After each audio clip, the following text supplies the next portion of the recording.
আল্লাহ শুধু তাকায় থাকে কখন আমার বান্দা মাপটা চাইবে, কখন সে মাপটা চাইবে। মাপ চাওয়া মানে কি? সরি। সরিটা কি?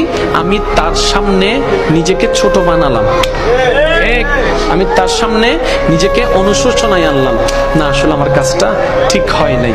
এবার আপনি করে ফেলছেন জেনা, আপনি করে ফেলছেন বন্ধু বান্ধবী মিলে একটা অপকর্ম, আপনি করে ফেলছেন কোনো নেশা, আপনি করে ফেলছেন কোনো সুদ, আপনি করে ফেলছেন কোনো ঘুষ, আপনি করে ফেলছেন কোনো অন্যায়, আপনি করে ফেলছেন কোনো একটা কাজ যেটা করে আপনি গুনাহ করেছেন, আল্লাহকে কষ্ট দিয়েছেন, আল্লাহকে নারাজ করেছেন। এবার এত বছর পর আপনার মনের মধ্যে একটা অনুশোচনার বোধ জাগলো, আপনি শুধু মন থেকে বলবেন আল্লাহ মাফ করে দাও না, আল্লাহ মাফ করে দাও না, আমি চেষ্টা করব ভবিষ্যতে আমি এইরকম কাজ আর করব না। আপনি শুধু নরম সুরে একবার বলবেন। আল্লাহ পাক জানেন আপনি যখন এরকম করে চোখের পানি ছেড়ে ছেড়ে যখন আপনি তওবা করেন, তখন আল্লাহ পাক ফেরেশতাদেরকে ডাক দেয়, ফেরেশতাদেরকে ডেকে বলে, ও জিবরাইল দেখো না আমার বান্দা কত ছোট বাচ্চার মতো কান্না করছে, কিভাবে চোখের পানি ফেলছে, কত রং বেরঙের কোন সুন্দর নামে আমাকে ডাকছে, কখনো রহমান ডাকছে, কখনো রহিম ডাকছে, দেখো না তার ডাকের কত মায়া, দেখো না তার ডাকের কত ভালোবাসা, কত মায়া দিয়ে আমাকে ডাকছে। ও ফেরেশতা জিবরাইল তোমার কোনো গুনাহ নাই সেটা আমি জানি, কিন্তু কখনো আমার এই গুনাহগার বান্দার মতো করে কখনো আমাকে ডেকেছো,